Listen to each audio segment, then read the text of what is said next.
네, 안녕하세요. 오늘도 이은경입니다. 네, 그냥 습관처럼 들어주셔서 너무 감사합니다. 특별한 이야기 아닌데도요, 잊지 않고 챙겨 들어주시고요, 또 들으시는 만큼 뭐라도 하나 얻어가시면 좋겠다라는 생각을 하면서 늘 영상 촬영에 임하고 있습니다. 다음 주 다가오는 화요일에요. 초등 독서에 관한 고민을 나누는 유튜브 라이브가 저희 채널에서 있습니다. 미리 사전 질문을 남겨주시는 분들에게요, 아주 풍성한 상품이 갈 거예요. 네, 제가 준비한 건 아니고요. 저희 슬기로운 초등생활 공식 협찬 후원 업체인 아이북랜드에서 푸짐한 선물을 준비하셨고요.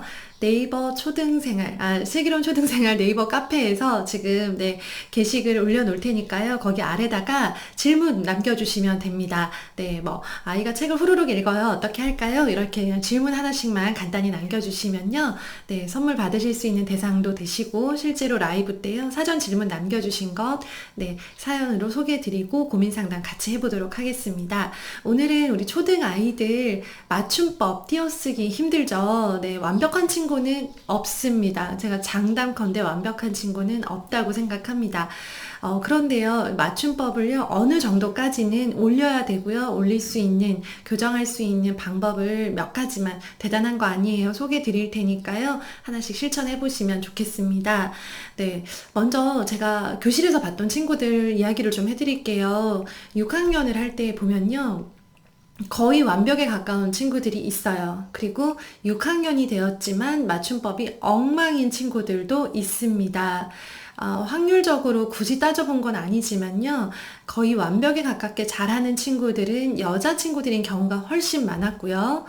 그리고 자신감 없어하고 실제로 많이 틀리는 학생들은 또 마음 아프게도 남자친구들이 많았습니다. 공통점을 좀 생각을 해봤어요. 당시에도 이 친구들을 어떻게 하면 좋을까 하는 고민이 있었지만 지금은 이제 어머님들께 말씀을 드리기 위해서 제가 다시 예전에 했던 그 교실에서 있었던 일들을 떠올리면서 공통점 그리고 어떻더라 그리고 어떤 모습이었더라 하는 것들을 계속 떠올리는 중이거든요. 맞춤법이 약한 친구들이요, 자신감이 많이 떨어져요. 네, 이 친구들은요, 자기도 알아요. 문제는 본인도 이게 제대로 쓴 게 아니라는 거, 여기에서 분명히 틀린 맞춤법이 있다는 걸 본인도 안다는 거죠. 알기 때문에 이 쓴 거를 내밀면서 교실에서는 검사를 정말 많이 해요. 네, 지금처럼 그 학교 생활이 정상적이지 않을 때는 다른 이야기지만 뭐 이렇게 그 국어책에 친구에게 편지글을 써보자라는 글이 나와요. 그럼 다 쓰잖아요. 그러면 쓴 사람 나와서 검사 맡아야 돼요. 뭐 잘했다 못했다가 아니라 다 했는지 확인을 안 하면요, 마무리가 안 돼요. 이게 생각에는 다 할 것 같은데 안 그렇거든요. 네. 그래서 마무리를 했는가, 그리고 정해진, 저는 이제 6학년이면 10줄 이상은 꼭 쓰자라고 분량을 정해줬는데요. 10줄 이상은 썼는가 정도를 확인하는 그런 걸 하는데, 우리 맞춤법이 약한 친구들은요, 아무래도 들고 나올 때 벌써 약간 좀 자신이 없습니다. 너무 좀 짠하죠, 보고 있으면. 네. 그래서 뭐 이렇게 막 지적하고 혼낸 것도 아닌데, 스스로 알고 있다는 게 좀 그렇고요. 지금도 6학년 친구들, 고학년일수록 자기의 맞춤법이 약한 친구들 보면요, 스스로 좀 자신감 없어 하는 모습이 있을 거예요. 이거를 우리가 집에서 조금씩 교정을 해줘야 되고요. 학교에 가면 어느 정도의 교정의 효과가 있었을 수 있어요. 친구들이 보는 걸 따라하고 선생님이 하시는 걸 보면서 내가 잘못 알았네, 이렇게 볼 수 있는 기회가 많은데요. 지금 이런 가정학습 상태에서는요, 집에서 보여주고 집에서 교정이 일어나야 되는 상황이 맞습니다. 제가 이것도 하고 이것도 하세요 라고 말씀드리니까 왜 이렇게 할 게 많아 라고 생각하실 수도 있는데요. 안 하면서 막연하게 우리 아이만 지금 뭐 못하고 있나? 우리 집만 지금 제대로 안 시키고 있나? 불안해하는 것보다는요, 지금 이렇게 가정에서 해주실 수 있는 시간, 해야만 하는 시간에 그냥 좀 하나라도 챙겨서 해서 보내면 좋겠다라는 생각을 저는 하고 있습니다. 이 자신감을 가지고요, 교정된 맞춤법이 중고등학교 수행평가에서 굉장히 유용하게 사용이 된다고 합니다. 중고등학교 수행평가는요, 지필 형식이 정말 많아요. 네, 그래서 초등에서 거침없이 많이 써본 친구들이요, 알맹이가 없을 망정 쓰는 것 자체에선 스트레스를 안 받고요. 거기에 이제 공부를 열심히 해서 알맹이가 더해지면 수행평가에서 당장 중학교 1학년부터 수행평가 봐요. 성적에 반영되는 건 2학년부터지만 1학년에도 평가가 있습니다. 그래서 써야 돼요, 아이들이. 교과서에서 본 내용을 정리해서 써야 되고, 요약해서 써야 되고, 비교해서 써야 돼요. 이럴 때, 네, 글쓰기에 자신감을 가지고, 그리고 또 맞춤법에서 어느 정도는, 네, 크게 눈에 띄는 실수를 안 할 수 있다는 거죠. 그래서 초등시기에 좀 해줬으면 좋겠고요. 하나 기억하실 거는 지금 너도 나도 다 별로예요, 맞춤법이. 완벽한 아이는 거의 찾아보기 어렵고요. 제가 지금까지 기억나는 아이는 제가 6학년 담임을 할 때 만났던 여자친구들 뭐 한두 명, 네, 요 정도, 반에 한 명 정도. 이 친구들의 공통점, 네, 그게 그걸로 연결이 됐다라고 100% 확신할 수는 없지만요. 신기하게도 그렇게 맞춤법이 정확했던 친구들은요, 정말 틈만 나면 읽고 쓰는 아이들이었어요. 그러면 얘를 틈만 나면 읽고 쓰게 만들어야 되느냐, 맞춤법을 위해서. 네, 그거는 어려울 수 있다는 거예요. 왜냐하면 아이마다 좋아하는 게 다르고 잘하는 게 다른데 모든 아이가 다 읽고 쓰는 것을 매일매일 하면서 맞춤법을 교정할 수는 없는 거죠. 이 읽고 쓰는 거를 매일 하던 친구들은 뭐냐면요, 정말 좋아해서 하는 거예요. 네. 여자친구들 중에 웬만하면 엉덩이 떼지 않고 교실에 가만 앉아가지고요, 쉬는 시간에 책을 보고 점심시간에는 글씨를 쓰고 그림을 그리던 그런 이제 정적인 활동을 좋아하는 친구들, 네, 실제로 읽고 쓰기에 굉장히 관심과, 네, 성취감을 많이 느끼는 친구들, 이 친구들은 그 활동을 통해서 자연스럽게 맞춤법이 교정이 된 사례라고 할 수 있죠. 이 친구들을 제외하고는요, 많은 친구들이 맞춤법은 다, 네, 완벽하지 않고요, 교정해 가는 과정 중에 있는데 이게 좀 빨랐느냐 늦었느냐의 차이는 분명히 있습니다. 그리고 또 한 가지 기억하셔야 될 거는요, 띄어쓰기와 맞춤법 두 가지를 다 완벽하게 잡으려고 하면 좀 많이 힘들어요. 사실 맞춤법은 어른들 중에 거의 완벽하게 정확하신 분들이 많아요. 저는 글을 쓰는 사람이지만 저도 완벽하지 않아요. 그런데 계속 쓰다 보니까 조정이 되고는 있는데, 문제는 띄어쓰기예요. 띄어쓰기가 정말, 우리나라 한글은요, 띄어쓰기 정말 어려운 거 아시죠? 우리 부모님도 완벽하신 분 없으실 거예요. 띄어쓰기가 좀 더 어렵고 까다롭습니다. 그래서요, 맞춤법과 띄어쓰기 둘 다를 동시에 잡으려고 하면 너무 힘드니까요, 한 가지만 먼저 잡아야 된다라고 하면 저는 맞춤법을 추천을 드리고 싶고요. 띄어쓰기의 경우에는 정말 중요한 내용들이 1학년, 2학년 받아쓰기에서, 네, 받아쓰기 급수표로 제시가 됐을 거예요. 그 정도 수준의 띄어쓰기로 만족을 하고, 맞춤법은, 네, 초등 6학년 올라갈 때까지는, 네, 크게 이렇게 어긋나지 않게, 너무 눈에 거슬리지 않게 어느 정도는 교정이 되어야 된다라고 생각을 합니다. 네, 그래서요, 일단 기본은 많이 읽고 쓰는 아이라면 기다려줘도 괜찮습니다. 예, 자연 교정이 될 가능성이 높은 아이이고요. 많이 읽고 쓰지 않아요. 자꾸 막 들썩들썩하고 앉아서 뭘 하는 걸 힘들어해요. 네, 그리고 성향 자체가 굉장히 에너제틱한 친구들은요, 많이 읽고 쓰는 걸 통해서 자연 교정이 되기를 바라면 사실 좀, 네, 맞춤법도 못 잡고 아이랑 엄마가 너무 스트레스를 받을 수가 있어요. 이런 친구들의 경우에는요, 그냥 제가 교실에서 상담할 때 많이 해드렸던 말씀, 두 가지만 말씀을 드릴게요. 맞춤법은요, 신기하게도 아까 많이 읽고 쓰면 된다고 했던 이유가 뭐냐면, 많이 본 것을 내가 그대로 따라할 수밖에 없기 때문에, 네, 많이 보게 해서 그대로 쓰게 만드는 그런 원리예요. 먼저는 아이가 약한 맞춤법이 어느 부분인가, 아이가 유독 계속 틀리는 맞춤법을 엄마가 알고 계셔야 돼요. 자연 교정이 되지 않는 친구들의 경우에는.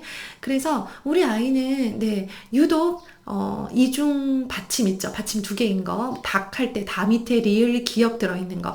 아니면 밟았습니다 할 때 바 밑에 리을 비읍 있는 거. 이런 것들을 힘들어한다라고, 어느 특정 부분을 가장 힘들어하는 부분을 부모님이 알고 계시면 좋아요. 이거를 학교가 다시 오픈을 해도, 정상적으로 진행을 해도 이걸 부모님이 알고 계시면 좋은 이유가, 학교에서 담임선생님이 얘는 받침 두 개인 걸 힘들어하고 얘는 어이와 아이를 헷갈려하고, 이거 파악하기 어려워요. 파악하고 계시는 분 거의 안 계실 거예요. 이거는 아이가 자주 틀리는 거기 때문에 엄마가 알고 계시면 가장 좋고요. 힘들어하는 주요 맞춤법만 일단 수집을 하세요. 어디서? 일기장에서. 아이가 일기를 쓰고 있고, 뭐 독서 감상문이든 어쨌든 글 형태로 뭔가를 쓰고 있을 거예요. 그러면 거기에서 아이가 유독 틀리는 거를 자꾸 지적을 하지 마시고요. 잘한 것만 형광펜 하라고 했잖아요. 잘한 거 형광펜 해둔 상태에서 엄마는 아이가 틀린 맞춤법을 거기서 건져내는 거예요. 찾아내셨죠. 그러면 그거를 이제 여기저기다가 써 붙이세요. 제가 지난번에도 설명드린 적 있는 방법이에요.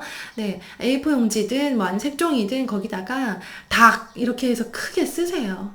써서 냉장고, 신발장, 현관, 창문 이런 데다가 막 붙이세요. 우리 예전에 애기들 어릴 때 가나다라 마바 이거 포스터 큰 거 꼭 이게 집집마다 붙어 있잖아요. 베란다 창문에 1, 2, 3, 4, 5, 6, 7, 8 많이 보고 그걸 익혀라라는 뜻이죠. 그 정도 노력은 우리 해줄 수 있잖아요. 그쵸? 그러면 오늘 일기장을 펴세요. 네, 펴서 너 다 밑에 이거 아니라고 했잖아. 이제 이거는 좀 그만하시고요. 지금 너무 스트레스 심해요. 엄마랑 아이랑 둘 다.